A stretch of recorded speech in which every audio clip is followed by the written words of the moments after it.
Rukia took a final glance around the Surete as she was escorted to the execution platform.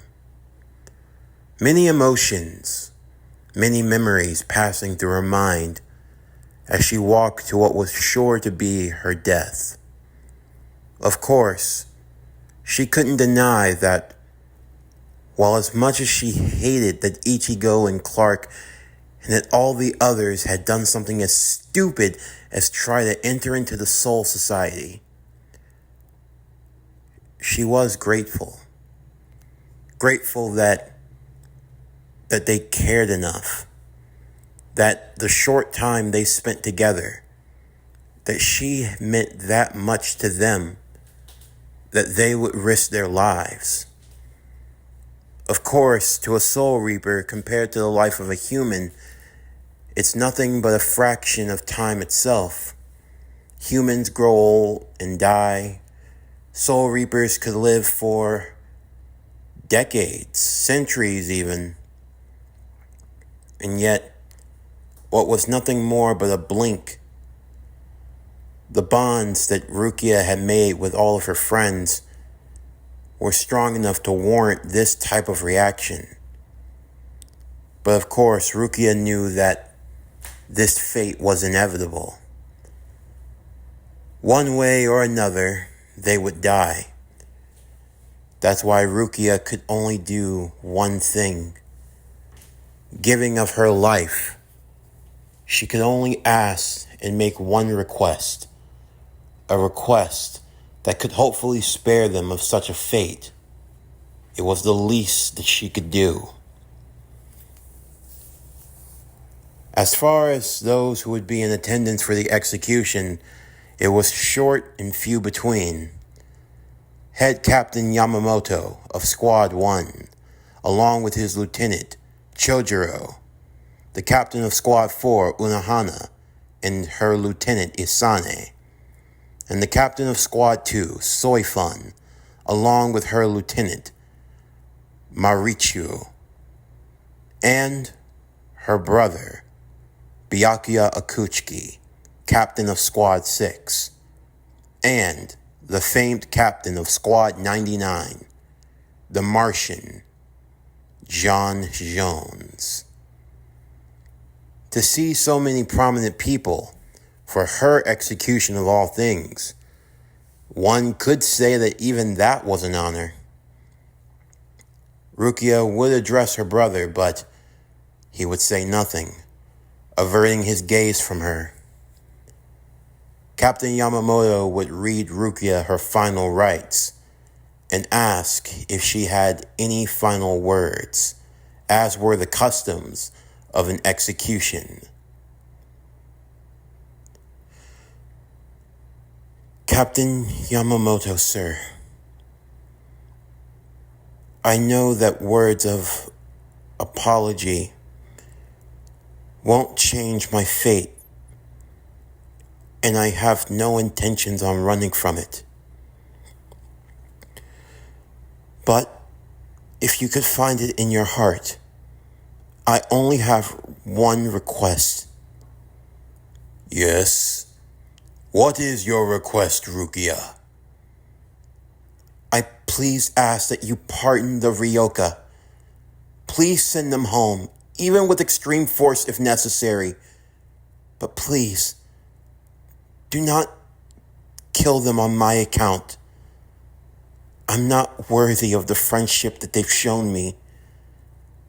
They shouldn't have to pay with their lives for my sins.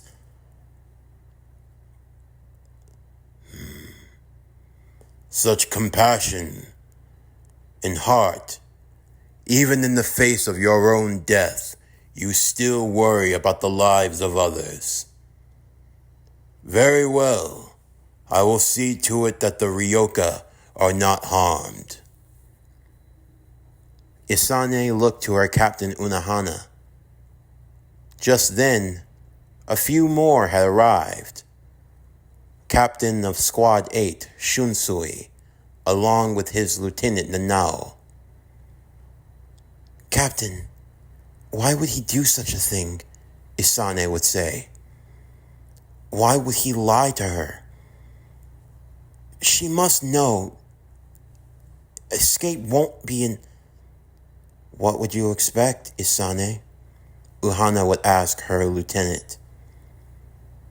To allow someone to die with peace of mind. Is that not the greatest gift that you can give someone? Now she can face her death without any regret, without any fear or worry. And perhaps deep down she knows the truth. But still, showing compassion even to an enemy, it's the only humane thing to do. In the meantime, havoc was being caused in the Sarate.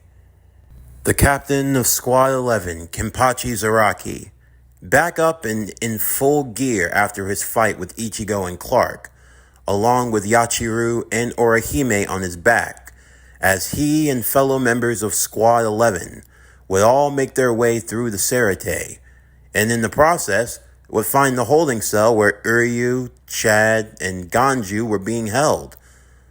After they were freed, they were heading straight towards the execution platform. However, other remaining captains and Soul Reapers were moving in to intercept them. As the execution was set to take place, Captain Yamamoto would undo the binding seals around the execution weapon of choice, the Sokyoku, a large Nagata-like blade that was powered with what was said to be over 1 million Zanpakuto, that burnt through Ryatsu so powerful that it took on that of flames, a flaming bird. The power of the Sokyoku would be used for a swift and burning execution, in which the accused would be evaporated through the great flames of the Ryatsu, burning away as ash to the wind. A form of purification and symbolism. Rukia would be raised up, looking towards the blade that would lead to her demise. At least in that brief moment, she could have sworn.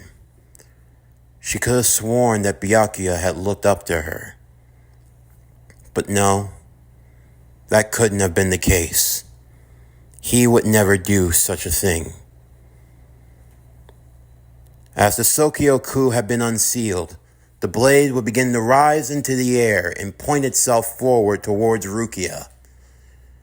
Flame would begin to envelop around the blade until it became that of a large fiery phoenix, ready to impale and destroy her. Rukia looked on at the majestic flames of the Sokyoku, knowing that this would be the end. Silently in her heart, she thanked Ichigo and Clark, everyone, for all that they had done for her. For that, she was truly grateful, and she could only hope that they would live long and fulfilling lives. And who knows, maybe in a roundabout way, in their next lives, hopefully they could meet each other again and pick up where they left off. As the Sokyoku was preparing to impale Rukia, 2 shining lights would approach. As Rukia looked up, the blade had not reached her, but she saw 2 familiar beings, one clad in tattered robes of black and white, the other clad in the tattered and ripped clothing of red and blue. She knew all too well who these beings were, and after all this time, they were still here. "Woo! That could have been disastrous," Clark said, as he held back the mighty power of the Sokyoku. "Damn, this thing burns! Ichigo, I know you're trying to look cool and all, but if you could help me out with this thing, I'd really appreciate it." "Yep, got it. Wow, this thing really is hot. Where is he? Isn't he supposed to be able to stop this thing? Yeah, Yororichi said he'd be just behind us. We just have to slow this thing down, right? Honestly, I think we could destroy it. Yeah, then we'll end up blowing the whole place up, Clark would tell Ichigo. Rukia watched as the brothers would go back and forth about their plan, talking as if she wasn't even here. You idiots! What are you doing? I've already resigned to my fate. I know I'm going to die. So why would you get involved with me? I keep telling you to stop. I keep telling you to go away. So why? Why are you still here? You can't fight against all of them, and you damn sure can't win. Quit thinking that you're going to overcome all the obstacles just by being tenacious and not giving up. You have to know when to quit. You have to know when it's over. It's over for me. And now it's going to be over for all of us. Please, they'll let you go right now. All you have to do is just leave me. Leave me and let me die. And why the hell would we do something like that? Ichigo would say. What? You can't live with yourselves? I'm fine. I've lived long before you. I don't have anything else to live for. That's not the point, Clark would say. Whether you like it or not, you're our friend, Rukia. So no, we're not just going to leave you to die. And if worse comes to worse, then we're all going to die together. Don't you value your lives at all?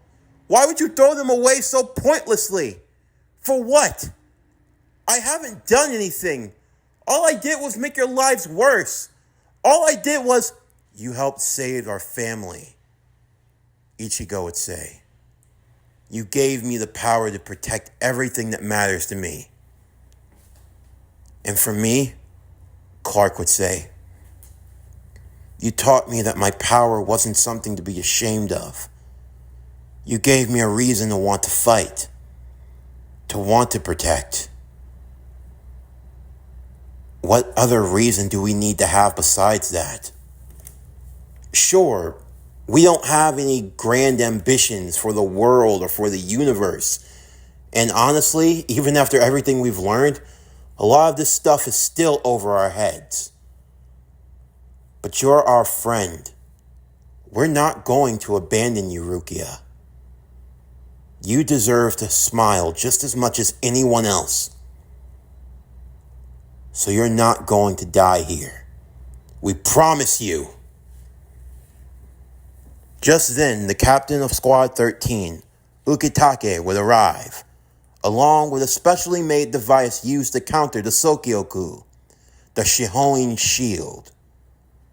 He had arrived just in the nick of time, too, as Ichigo and Clark had slowed it down just as he had hoped. Using the Shihoin Shield, he would seal away and destroy the Sokyoku. Even from off in the distance, Toshinori, along with Rangiku, would see what was happening, and they knew that they had to hurry as quickly as possible. They knew that something was afoot, and it had to do with the Sokyoku. Captain Yamamoto was surprised by the audacity, by this scene of treachery. Rukia would be freed from her restraints by Ichigo, and Clark would catch hold of her. You idiots. I'm not gonna forgive you for this. Yeah, you can chew us out later. Alright, Clark, you got her. Now you just need to zip on out of here. I'll buy you time and... I'm afraid that's not gonna happen, bro. Why? I mean, I hate to say it, but when it comes to the air, you're faster than me. You can easily get her far out of the Serite, can't you? Look at all these guys. There's no way you're going to be able to beat them all by yourself. I'm going to stay and fight with you. We'll just have to protect Rukia while we do it, and... Wait, who's that? Off in the distance, they saw that someone was approaching, and fending off other Soul Reapers in the process. It was a battered and beaten Renji. Renji's here? But I thought Byakuya had... The bastard's more resilient than we thought, Ichigo would say. He grabbed hold of Rukia from Clark's arms. He'll do just fine then. We can work together and buy him time. Wait, Ichigo, what are you about to... Ichigo? Rukia would say. What are you... Hey, Renji! Huh? You better catch! Wait, Ichigo, wait, no, please don't! Ichigo, you fool! Someone catch me! Wait, hold on, Rukia, I'm coming,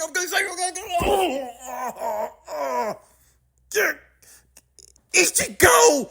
Rukia would yell, You jerk!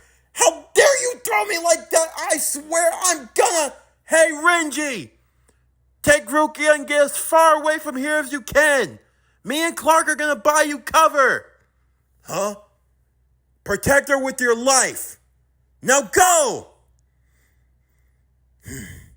Right. Hold on tight, Rukia. We're getting out of here. Renji would pick Rukia up in his arms and immediately began rushing to the farthest place from the execution station. Lieutenant Chojiro, Isane, and Machiro would all chase after them, only to be stopped as Ichigo and Clark would block their path, Ichigo standing his Zanpakuto into the ground, and Clark, using his laser vision, would draw a line in the dirt. Respectfully, we're not looking for a fight, Clark would say. But if you cross that line, you're gonna get one, Ichigo told them. Or better yet, we'll just cross it for you. In quick succession, Ichigo and Clark would remove the lieutenants. Captain Yamamoto was preparing to deal with Ukitake, only for him to be pulled out at the last second by Shunsui and Nanao, as the three of them would leave with Captain Yamamoto in hot pursuit. With Ichigo's back turned, Byakuya would move to cut him down, only for Clark to step in at the last moment as he raised his hand to catch hold of his blade. Ichigo in return would catch the green fist of John Jones as he came in from Clark's blind side, the two brothers watching their backs of the other as they pushed away at the two captains. You talk about honor, yet you want to play dirty like that? Ichigo would say. You didn't really think I was just going to let you sneak my brother. Nah, if you're going to fight us, Byakuya, you better be a man about it. Such big words from a fool. Again and again you get in our way. To save Rukia. Why? Why get involved with the likes of her? You ask us that? Clark would say. You're her brother, aren't you? So why aren't you doing anything to help her? You're both fools. Even if I had all the time in the world to explain to you why, you still wouldn't understand. But let me make one thing perfectly clear to you both. Nothing is going to change here. You will die, and I will drag Rukia here myself and cut her down. Clark would blitz him instantly as he raised his blade to catch the fist of the Kryptonian. Don't you dare talk about killing your own sister, especially in front of us. Byakuya would move out of the way as John Jones would come in, looking to cut him down, but not with his sword. He had transformed his arm into a blade. Ichigo would counter with his blade, his Zanpakuto.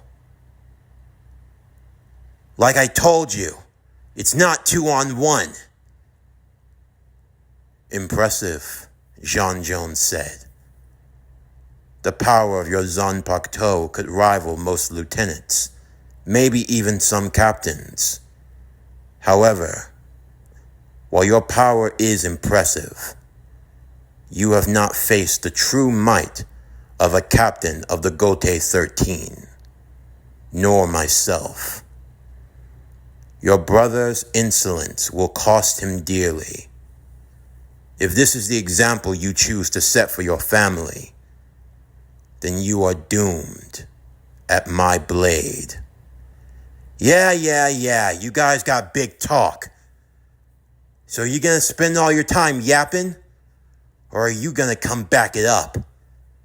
Because we can see through your moves, and we're still standing. Byakuya and Jean would prepare themselves, along with Ichigo and Clark, as the final battle within the Serite was set to begin, and Rukia's life hanged in the balance.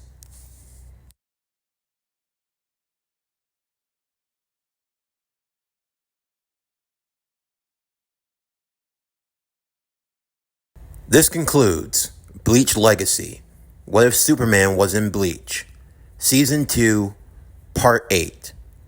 As always, if you enjoyed today's video and everything else, then please don't forget to like, comment, subscribe, share, and hit that bell for post notifications so you can stay up to date on everything that is PowerCore Productions and Podcastings that's to come out now and in the future. And stay tuned tomorrow as we continue with Bleach Legacy, What If Superman Was in Bleach, Season 2, Part 9. But that's going to do it for the end of today's video. I'm Javon Harrington with PowerCore Productions and Podcastings. Signing off, and I'll see you next time.